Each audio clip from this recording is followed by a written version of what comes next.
Race relations are at a very strained place in our country. Probably the most strained they've been since the 1960s. How do we talk about race and diversity in this polarized climate? This is our attempt. We spoke with students and lifelong Hazelwood residents. We talked to local businesses and clergy. We spoke with victims of the justice system, and we spoke with people who are part of the justice system. We even sat down and talked amongst ourselves. We had one simple question that we started with. Are race relations worse or better, and why do you think that way?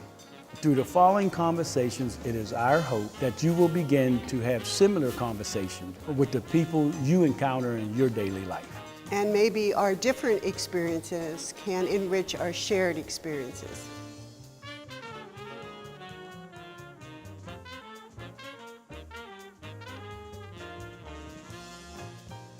All right, welcome to the fourth episode of our Hazelwood Diversity Dialogue.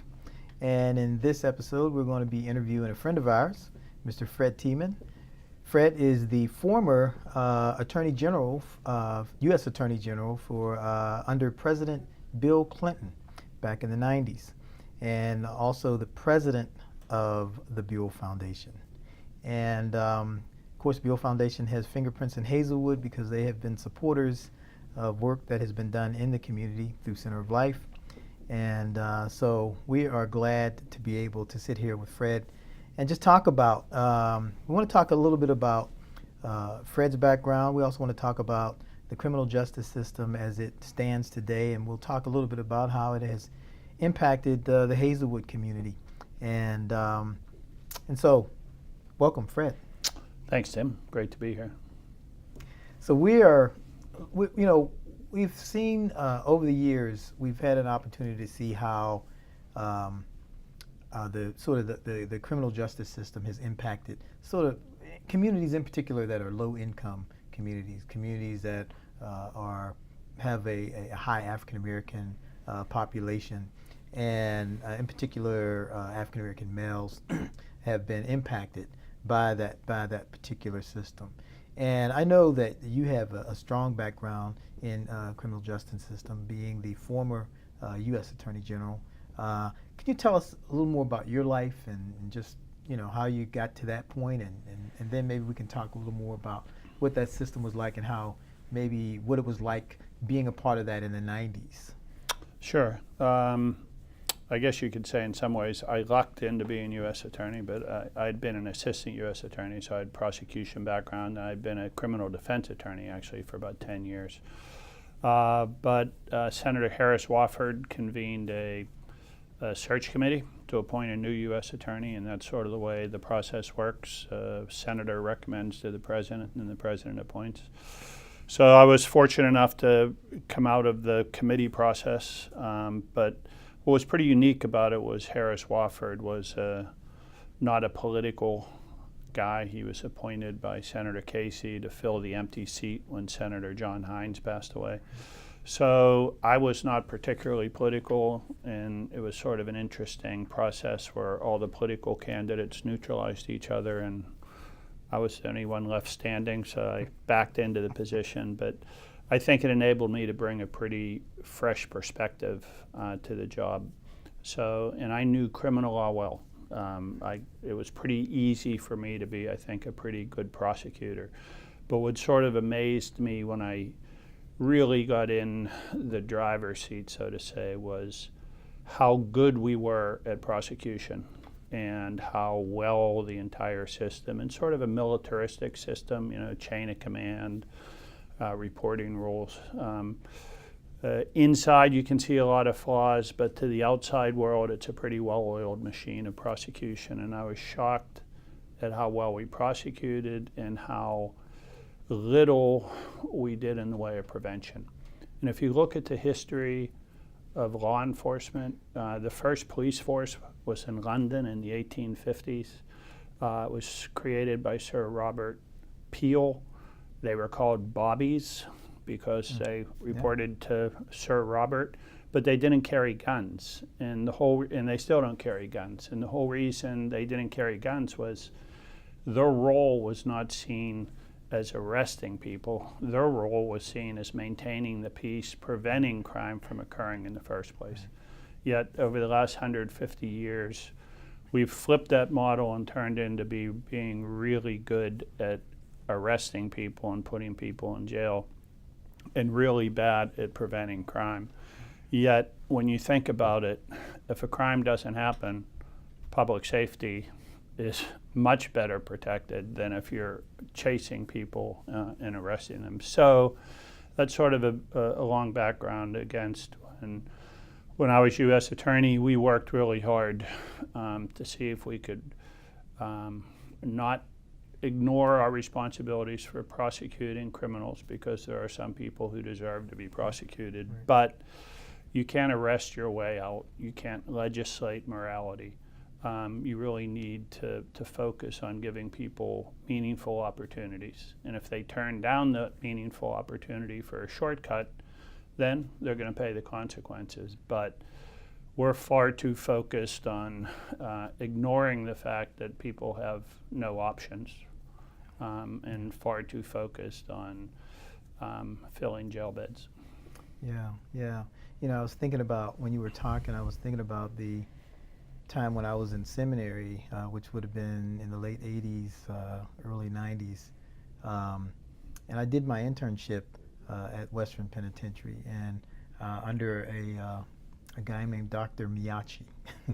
I'll never forget him. And I'll never forget him saying to me, and saying to a group of us, that there was absolutely no rehabilitation system within that prison, you know. And thinking about all of the different people that were in there, it was something like 125% overpopulated, you know, and no rehabilitation system there, no way for a person to just be rehabilitated, no way for them to really be prepared to come back in society and take a better stance, you know, which was a real shock to me, because I was thinking, well, what's the purpose of what's the purpose of our job as seminarians? You know, why are we talking to these guys? Are we trying to give them hope? You know, what are we trying to do? You know. Well, you know, you can put that in perspective. The budget for the county jail 20 years ago was $4 million. Today it's $86 million. And, you know, there's a lot of stats flying around. One of my favorite is, you know, America's got 5% of the world's population and 25% of its prisoners. On the rehab side you're talking about, the good news is there's a lot more focus, I think, today than there used to be on rehabilitation.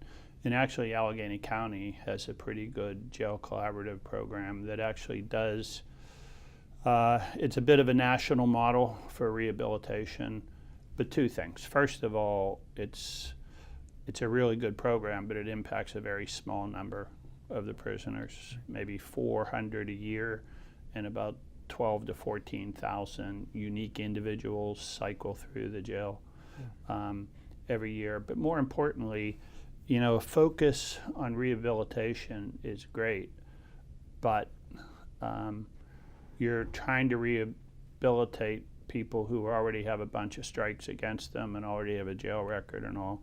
It's so much easier to focus on prevention in the first place and give people meaningful alternatives, you know, to avoid getting in trouble in the first place. But the other side of it is, you know, I'm the first to say that if I'd grown up black, I want to be U.S. Attorney, I'd probably be in jail. Because I guarantee you, you know, there were times in college or whatever that if I got frisked every other day, I would have had some issues. Let's just leave it at that. But as probably did 90% of college students, you know, in that era. And, you know, I'm not touting a lifestyle, I'm just saying that's the reality. But, you know, there is a lot of implicit or explicit racism. And if that's a bad term, then I'll modify it and just say there's a lot of unintended consequences of the way we do law enforcement today. But the net effect of it is to to definitely have a disproportionate intended or unintended impact on minorities. And you can see it in the Allegheny County Jail by the disproportionate impact. You know, nationally, black men are arrested at about 6 times the rate of white men. And in Allegheny County, we're about double the national rate. Yeah. So there's something wrong. Yeah, in that absolutely. system. Absolutely. Well, you know, we were, one of the things that you had an opportunity to come and speak with our students over at Carnegie Mellon University School of Design. We were working with the senior class there on a design model that we put in Hazelwood with an exhibit called I Lived, We Live, What Did We Miss? And as you and we were kind of tag teaming a little bit, but you were talking a little bit about when you were serving as the U.S. Attorney General, and I was talking about where I was, and then obviously we didn't know each other. And I was in Hazelwood living at the church at the time, my wife and my 2 sons, and they were toddlers then. And I was talking about, you know, it was one day when I got up one Saturday morning and I walked out. And I don't know if you remember me telling this story, but I walked out on Sylvan, and about 100 yards up from Sylvan, there was a cream-colored Jeep Cherokee, and in it, the windows were down, doors were unlocked, and in it, it was full of U.S. Army artillery and ammunition. And I'm standing there with my cup of coffee, and then a few other neighbors came out of their doors, and we were looking at this, and we weren't talking to each other. We were just looking. We were thinking, how does this get in our community, you know? And, you know, we called the police, we called the media, of course. You know, it was the one time we called the media, and they didn't, well, of course, they didn't come. But anyway, the police did come, and they, you know, they towed, we made a police report. They towed the car away, and we never heard anything else. And we thought about that, and you know, I'll never forget, with our crunk movement students wrote a song one time about how a kid could get a gun quicker than they could get a healthy meal, you know, or a good education. And you know, we talked about in the community, many community members talked about this idea of how do you get a Jeep Cherokee full of U.S. Army issued, you know, artillery in your community, you know, and then we see these kids that actually, you know, go to jail, you know, for these long periods of time. But we didn't feel like we had anybody in the community that had that kind of power, you know. So, you know, there's a lot to unpack there, I guess. But, you know, let me use Wilkinsburg in the 90s as an example. But, you know, we did one of our most focused, and this is the full power of federal law enforcement. We did one of our most focused investigations, and it was on the law gang. And the law gang, if you remember, was, you know, they were a pretty violent crime at the time. They were a little bit in your face, you know. I think in the law enforcement community to call themselves the law was sort of a direct challenge. So as a gang member, you know, some may want to think twice about how they name themselves, but nevertheless, I think that was, you know, their bravado or whatever. But they were a pretty violent gang, and a lot of killings, a lot of murders, a lot of reprisals. And we actually pulled together a task force that was multi-jurisdictional and worked for about 2 or 3 years, and ended up arresting about 75 in a sweep into Wilkinsburg. So that's the law enforcement side of it. And I actually think a lot of people in that community, I know a lot of people in that community appreciated that enforcement. But it also creates, because they're, you know, if you live in a poor neighborhood, you're much more likely to be a victim of crime than in Mount Lebanon or Fox Chapel. So it's not exactly like everybody loves the fact that crime is taking place and don't want the police to come in. It's sort of the opposite. But having said that, I think for a lot of people, a lot of minorities, a lot of people living in disenfranchised neighborhoods, it's a real tension because they want police protection. They want to live safe lives like everybody else, but they also don't like seeing the cavalry ride in, arrest everybody, and disappear. So when we did that prosecution, the whole time we were doing that investigation, we also had a lot of focused prevention efforts going on in the community. And the same day we did the roundup, we did a community, a broad community program that the governor was in for elected officials, but and the community helped plan it. And it was all about jobs. It was all about education, what opportunities are in the community. So it's a really complicated relationship between police and the community, but it can't be black or white, and I don't use that just in racial terms, but it can't be black and white, that it's just prosecution and enforcement or disappear. It needs to be a combination of everything. It needs to be a way to protect citizens. It needs to find a way to get rid of the bad actors, but it also has to be focused on a way of making sure that it's just bad actors you're trying to get rid of, not a power thing in the community.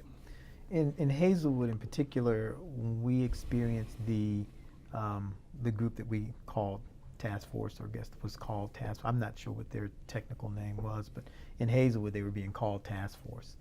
And again, I was living at the church then, and we had found that there were boys that were being swept up, and in many cases, I found myself down at the county jail, kind of sitting with the parents or sitting with, where these kids had actually been beaten up before they were taken in.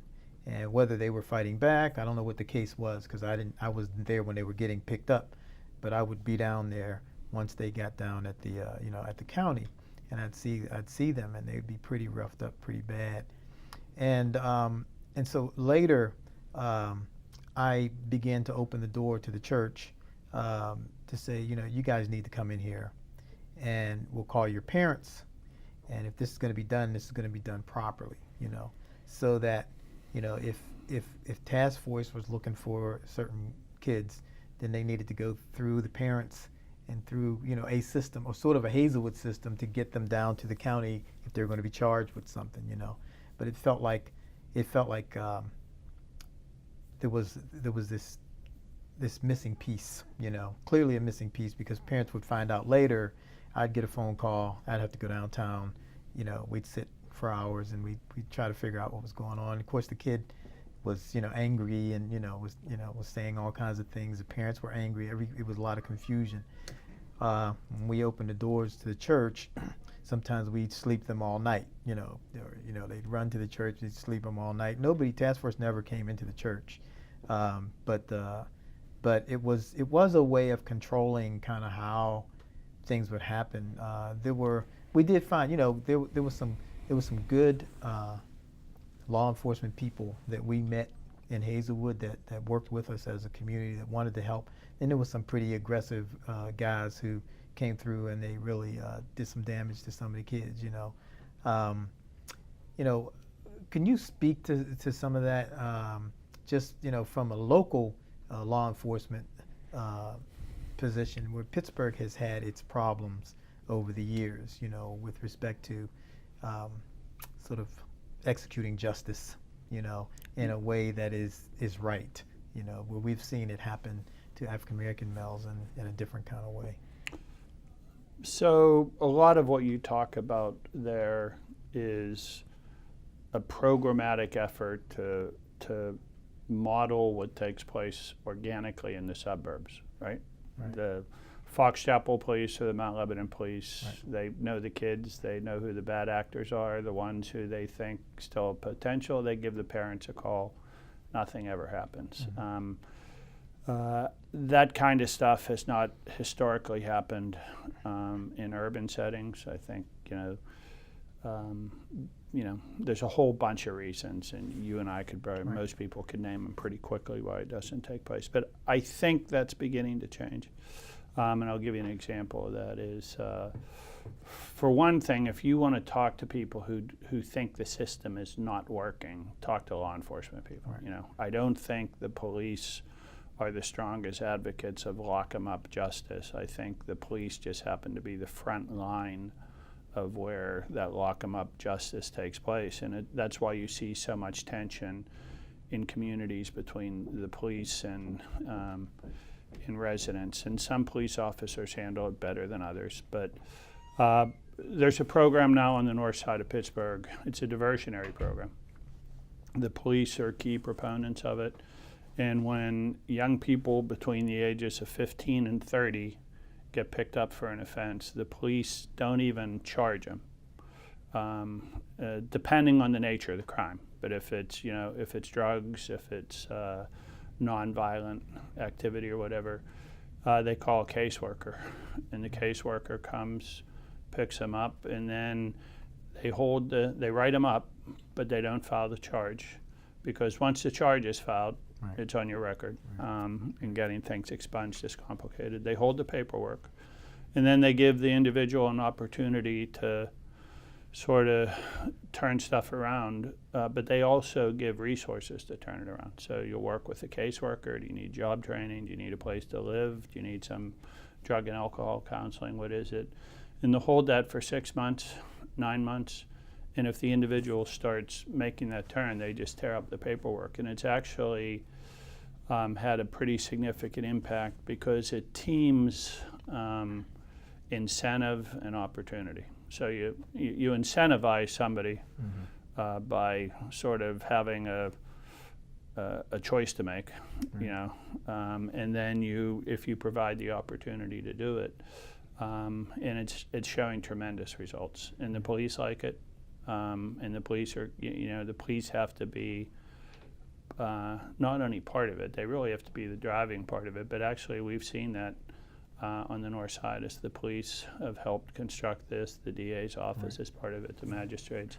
So there are ways, and law enforcement always has been and always should be really exercising discretion, and in the first instance trying to prevent somebody from moving towards criminal activity.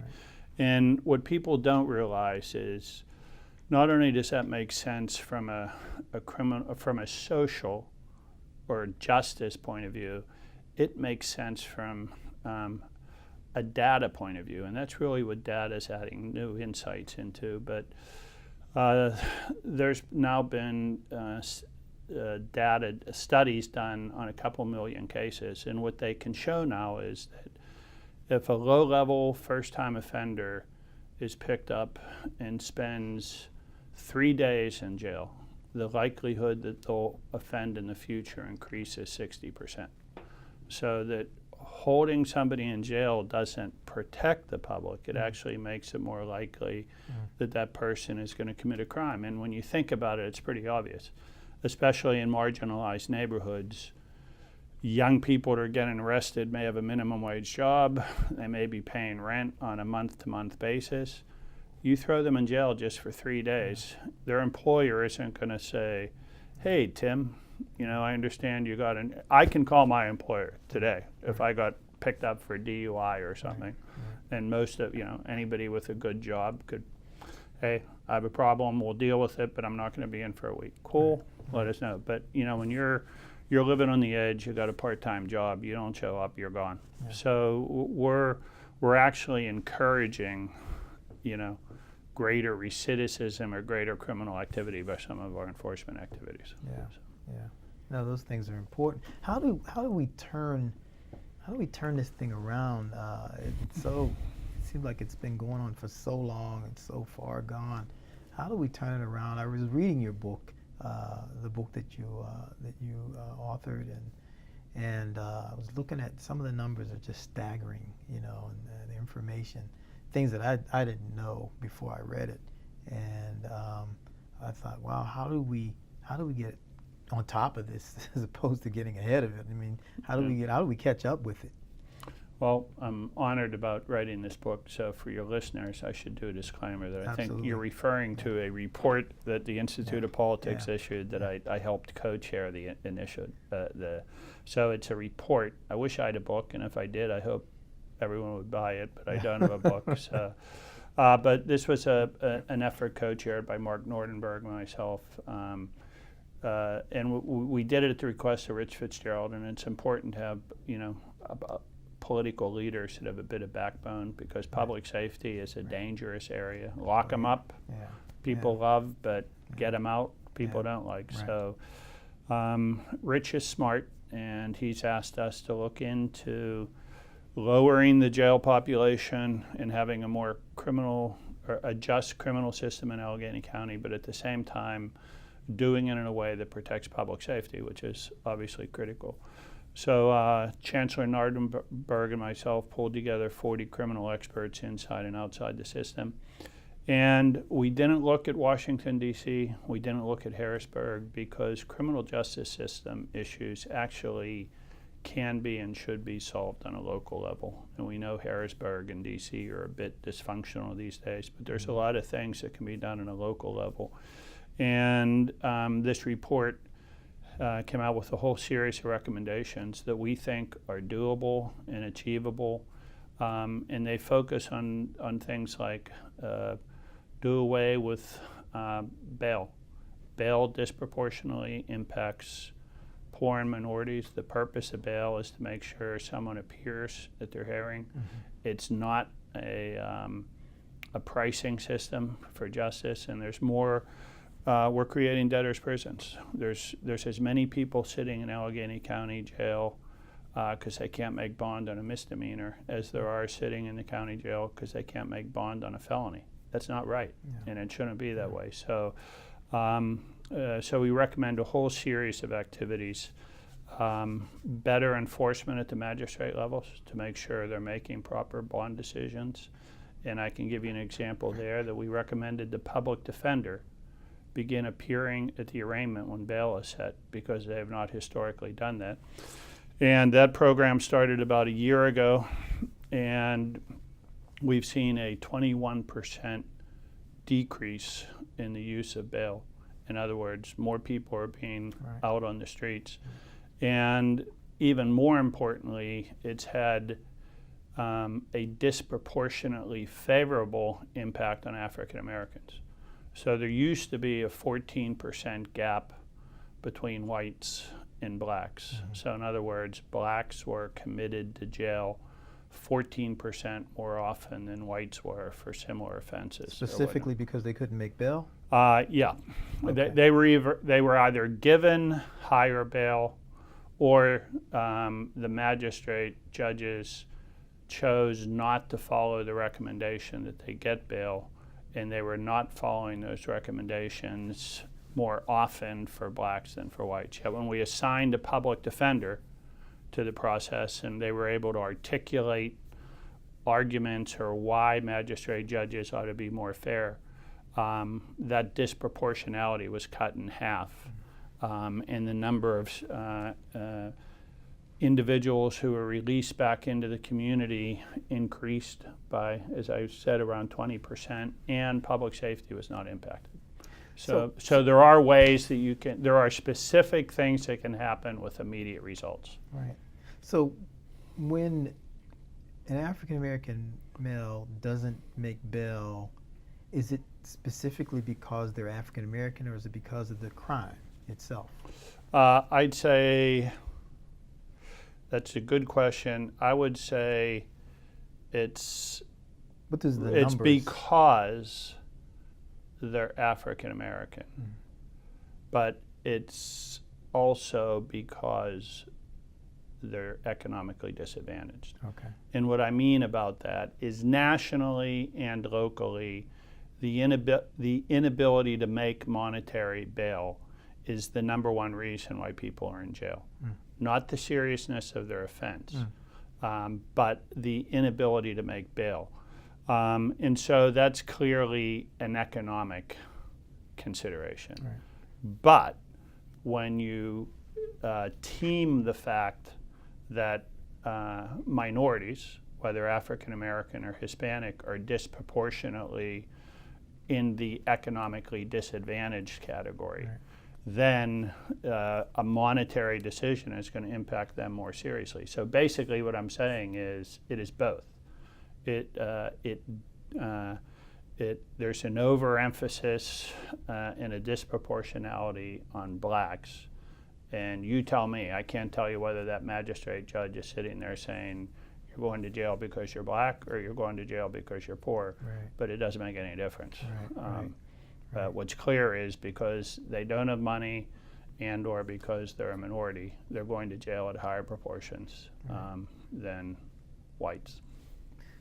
One thing the term that I keep bringing up that when I was serving on the Commission on Human Relations, I kept saying I wish that economic discrimination was a protected class. It's not, and that way you end up, discriminated against all kinds of people who live in low-income communities. But it's one of those things where monies that should go into communities like Hazelwood or like one of the McKees, Porter, Duquesne never make it into those communities. Monies that could help them to start new businesses or fix up their homes or all those kinds of things. It never makes it there. And I've been thinking about how do we change that? How do we pay back this community that kept the lights on for so many years? You know what I mean? That stayed the people who stayed in the community for so many years and continue to keep their lawns mowed, and they went through the shootings and through the drug issues and through whatever law enforcement, but they stayed. Like how do we give back to these folks? Well, I can give you a way to start, and that's that 42 cents of every tax dollar you spend, 42 cents of every tax dollar I spend, property tax dollar, goes to the criminal justice system in Allegheny County. And if we simply returned the jail to the numbers of inmates that were there in 1993. So 25 years ago, crime in America peaked. 25 years ago, crime in Allegheny County peaked. Since that time, crime has consistently gone down, and prison populations have consistently gone up. And there is no correlation between the increase in prisoners and the decrease in crime. I won't bore you, but I can give you all the reasons why there's been decreases in crime, including private security, use of credit rather than cash, more private security, cameras, all kinds of things that have all served to reduce criminal activity. The main reason there are more people in jail is their time to disposition. In other words, less people are sitting in jail longer, which means higher prison populations. But if we were to simply turn, and this is the goal of the commission that Mark Nordenberg and I are working on, if we could return the population of the county jail back to where it was in 1993 when crime was at its height, we'd save at least somewhere between $12 and $14 million a year that could be put right back into communities. So locking people up is not smart.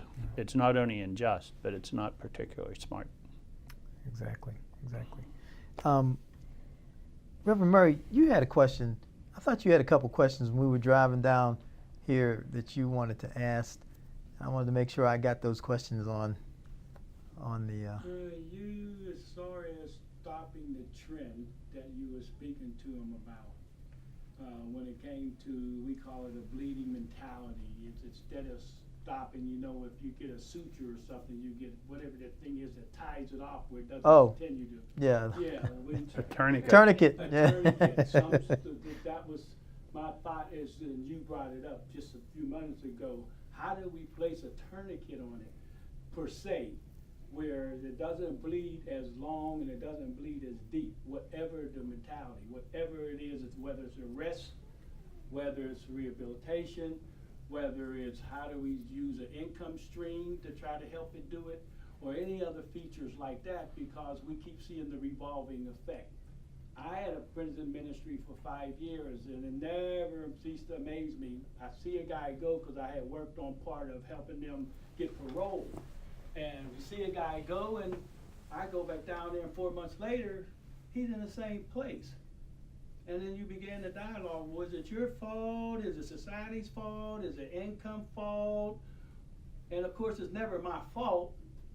But then that's not the part we wanted to concentrate on. How do you don't come back to a revolving door mentality.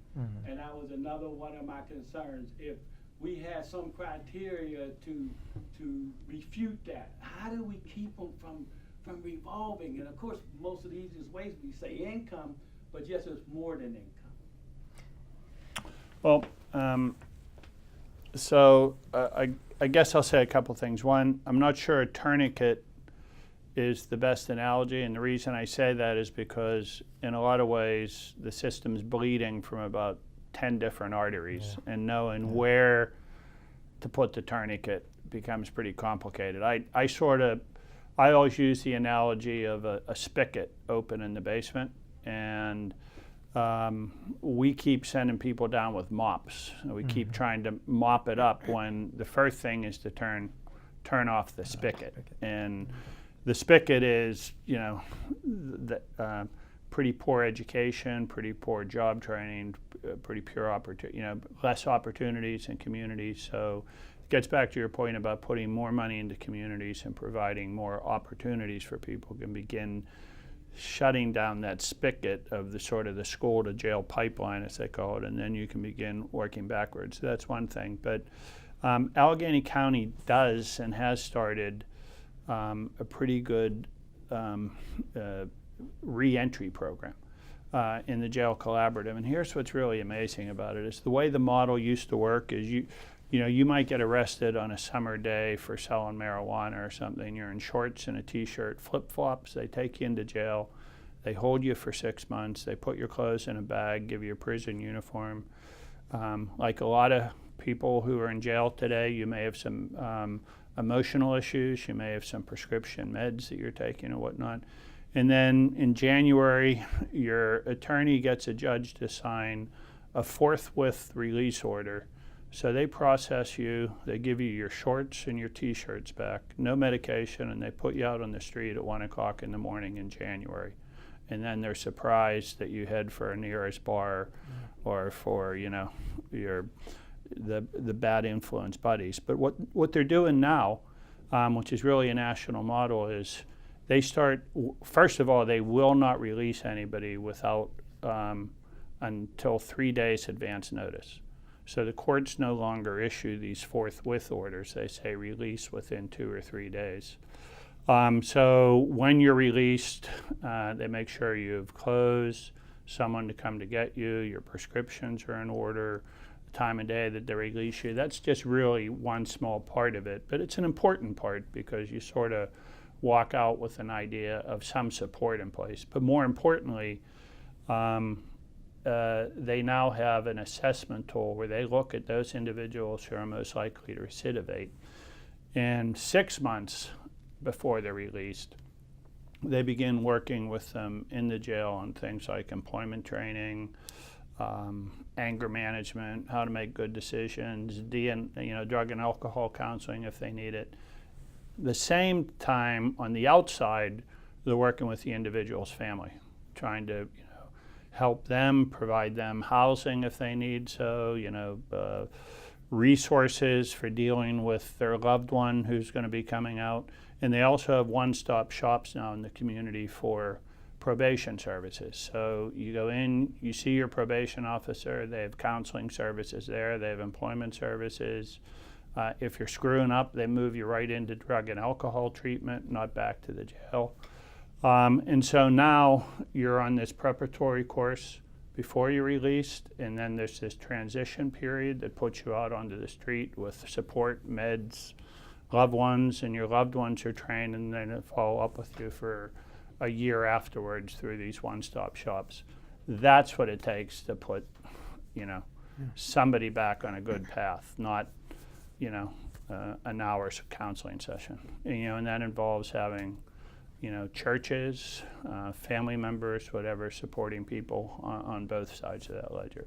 So I think the system's getting smarter about what they do. And the best news, I think, is that if you ask me, the single issue in the United States right now, it's late and it's way overdue, but the single issue in the United States that you see the most agreement on is reducing prison populations. Now, the left and the right come at it from different ways. The right, who have always been banging the drums for locking up cells, now realize that it's not sustainable. So fiscal conservatives, from the Koch brothers to you name it, are now saying we can't perpetuate this model. In fact, there are 14 states right now that have more kids in jail than in college.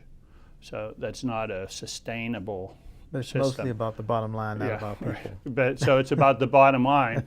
But on the left, it may be about social justice. But what I say is, who cares how you're coming at it? At least there's agreement that this system needs to change. Right. Let me ask you this, Fred.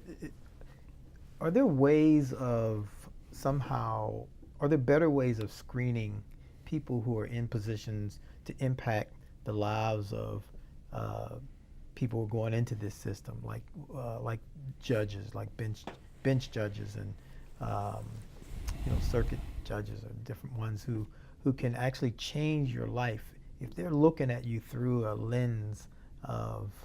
Let me give you an example. I had a situation where I was giving support to a person, and the person representing this person asked this person to wear a wig as opposed to wearing her hair the way it was. And I personally didn't think there was anything wrong with her hair.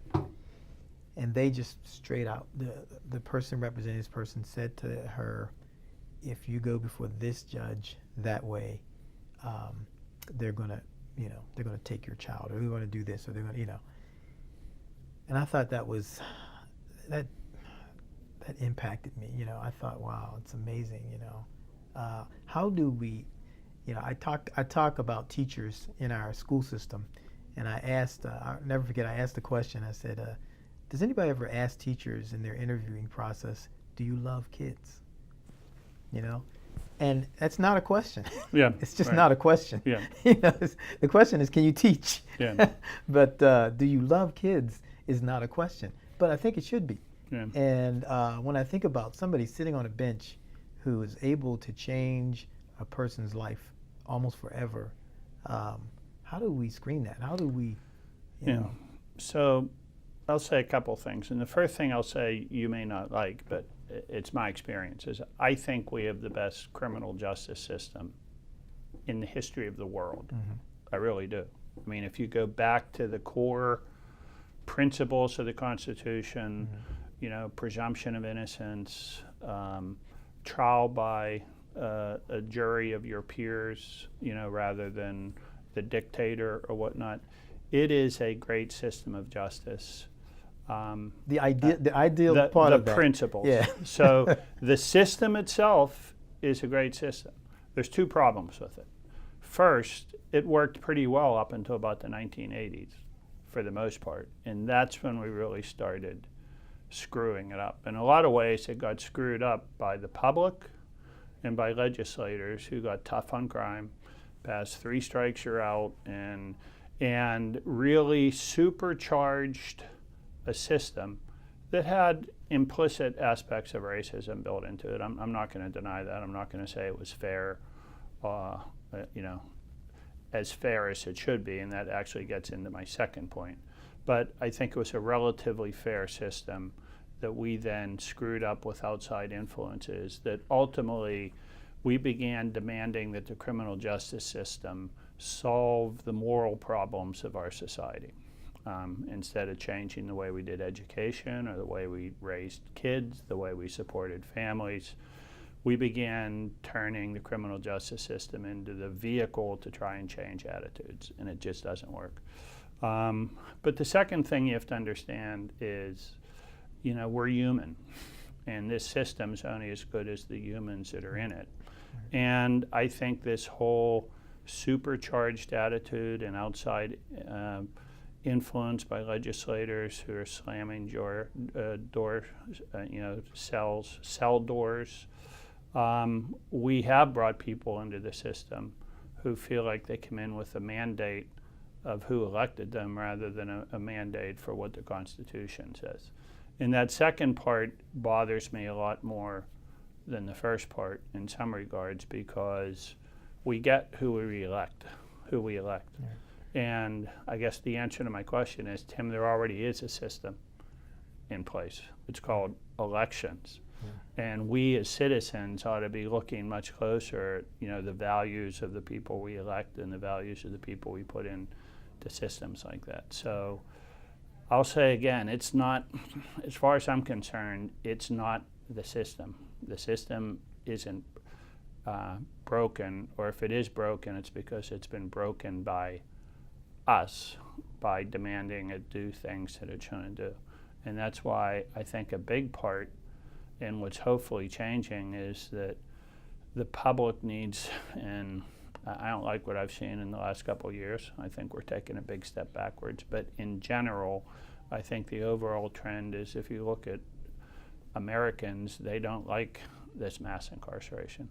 The overwhelming percentage of Americans now are saying, get people out of jail, let's stop incarcerating people, but the system's slow to put that into place. Yeah, we always say at Center of Life, everything is about people. Yep. And one other question that I would like for you to address, best way you can. Obviously, we're all aware of the movement, Black Lives Matters, and one of the reasons why they sort of rose up was because of the African American men who are being killed by police officers across the country, and on camera where you can see it. And of course, only law enforcement knows what all of the details and circumstances are. So even, I guess today you can't even trust the camera, But I'm wondering if you can speak to, how, what is going on with, say, an officer maybe that who wields a gun and a taser and has backup and everything when they are facing somebody who may be a criminal, may not be a criminal, may be pulled aside. Let me give you one other, before you address that. I was in the Hill District, and I was on Center Avenue near the number 2 police station, and there were a couple police officers that were trying to catch this boy. He looked like he was about 12, and he ran past me really fast. And these guys, I thought they were going to run after him. They were kind of big. They had a little weight on. But instead of them running after him, they jumped in their cars and they tried to, drive and catch him, because he was running up across the field. This was before, where Pittsburgh Promise is now. Yep. That's before they built that. And I thought, are they going to run this kid over because they can't catch him? I was thinking, I can catch him, And I was thinking, what is going on in the minds of our law enforcement, our peace officers, so to speak? Yep. When you talked about peace officers, I was thinking, what a mentality to have, to know that I'm a peace officer. I'm put in to protect and serve, but to create peace. So I'll start with the premise, and I believe this to be the case, that it's not a perfect system. It's a good system, but it's only as good as the people who are in it. And second, I think the majority of police are trying to do a good job. Mm-hmm. But it comes back to what I said earlier about we have turned the criminal justice system, instead of a system that deals with the small number of people who commit serious crime, we've turned the system into the vehicle to correct what we see as social or moral norms or violations of those norms. We're forcing the criminal justice system to do things it was never intended to do. And that kind of pressure is focused purely and almost exclusively on cops, who are sort of the front line. So 2 things are happening. I think law enforcement, police in particular, get particularly frustrated because they're told they have to solve these problems that they don't have the tools to solve. So that's a natural frustration percolation machine to begin with. And then you add the fact that in any system you're going to have bad apples. And then you take those bad apples and then you build up their frustration, and then you put them in a system where they're in effect given a blank check because the system is told they're required to solve these problems. You've created a bad situation, and those situations manifest themselves. So I think what you're seeing, and you're seeing a lot of, has always existed. There's always been bad apples in the criminal justice system, as there are bad apples everywhere. But I think the pressure cooker that the criminal justice system has been in the last 35 years, the pressure to put people in jail, the empowerment to put people in jail, is what's really created a powder keg of sorts that enables those bad actors to exercise more power and in more dangerous ways. So we're sort of reaping, we're reaping what we sow. Yeah.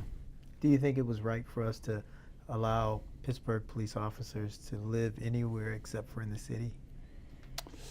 I'll give you my law enforcement answer and my economic development answer. I think the economic development answer is, you want them to live in the city because it's good for the economy and because they allegedly know the community better. As a practical matter, I think you want the best cops you can get, the best trained cops you can get. And I don't think they need to live in the city. I think you want the best athletes, so to say, the best people. And I'll say the same for schools. You want the best teachers in front of your kids. That's what you care about. You don't care about whether they live next door or up the street. And I think the same mentality should apply for police officers. Fred, any final words before we end? Oh, Patty, Girls. Oh, are we? We're good. Okay. We're just down to one camera now. Okay, all I right. was going to say, I heard a voice. We lost from somebody. Chris. Go ahead, Patty. I've worked with previously incarcerated individuals in the past, especially around employment opportunities. And I've always found it interesting, the relationship between the private business sector and how it impacts not only people's entrance into criminal activity, but also post-incarceration, how it kind of, in a lot of ways, prevents them from being able to reintegrate into society because of the barriers to employment opportunities. And I've always thought that that overlap between the criminal justice system and private business sector would be like a key component of a way to kind of solve that problem or shift not only certain things that perpetuate people's entrance into the criminal justice system, but also their ability to not have to return after they've gotten out. I was just curious if you had any thoughts about that, a way that maybe the government and the criminal justice system could work with private industry, private business to come up with some sort of solution that would not only, on the prevention side, keep people from turning to dealing drugs or criminal activity due to poverty, and also on the tail end, how do we incentivize businesses to give people a second chance when they have that criminal record, and to really look at it from a logical perspective and say, if there are no avenues for this person to function as an upstanding citizen because they can't get a job, I mean, obviously they're going to turn back to criminal activity to support themselves and their family. So I think of it two ways. First of all, I think we need to think of the criminal justice system as a contained unit. It's it functions as a unit from the time you're arrested to the time you get out of jail. And if you think of things that happen inside that box, we need to be doing that much better. And there are ways that we can take care of what happens inside that box. I mention that because if you step outside of that box, the criminal justice system can't cure everything, and it's part of the problem that I think we're seeing is that the education system's broken to some degree, or to a lot of degree. The job training programs, workforce development, when all those things are broken, you either fix them or you allow the criminal justice system to be the safety net, or where everybody falls into. So, I mean, I could spend weeks talking about everything we could do to improve the workforce development component and the education component. But once you get inside that box, I think things are changing in terms of previously incarcerated individuals getting jobs, and they're changing for a couple reasons. One is because of the economy. Businesses are having more difficulty hiring good workers, and that can actually work to the benefit of previously incarcerated. And I think there are employers who are starting to realize good employee is a good employee, and especially if they're in positions where they're not necessarily dealing with money or alone with the public, where there's insurance risks that an employer might not be willing to take on.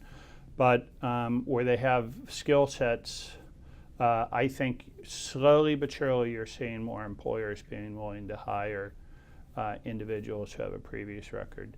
Second, there are a number of government programs now that provide tax incentives, tax credits for hiring previously incarcerated. And there's some good models now that are really cropping up. And one of my favorite is an organization called CEO.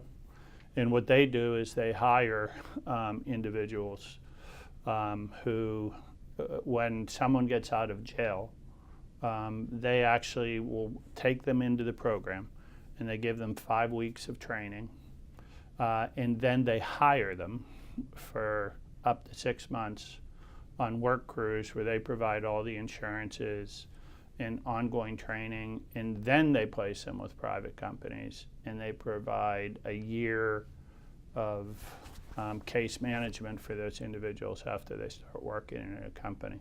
And they're showing tremendous success rates. And it's a couple things that are involved. First of all, before the employer hires the person, they know that somebody sort of kicked the tires on them, so that they know what they're getting, and that they have some kind of a track record. Second of all, they know there's somebody they can call if the person screws up, so that it's sort of a partnership to work with the person. Because face it, your average, employee resource person or manager doesn't necessarily know how to deal with a previously incarcerated individual. That's not in their job description. But it's to their interest to keep a person if they're a good worker. So there are models that are starting to work. Do you think that model should be almost mandatory for people who have started the marijuana plants, to almost have to take a young person, or they might not be that young anymore, that was put in prison for selling marijuana, illegally at the time, but now it's time for them to get out, and because they kept the lights on. Right. Yeah. I'm not sure if you can make it mandatory. There's a provision in the Constitution sort of equal protection, that you can't sort of put particular requirements on a particular class of persons, whether it's a good motive or a bad motive in doing it. So I'm not sure you can do it with a stick, but you might be able to do it with a carrot. Do it with a carrot. Yeah. And that's sort of the concept of tax credits, tax incentives. Business model when you're talking about a subject matter expert, right?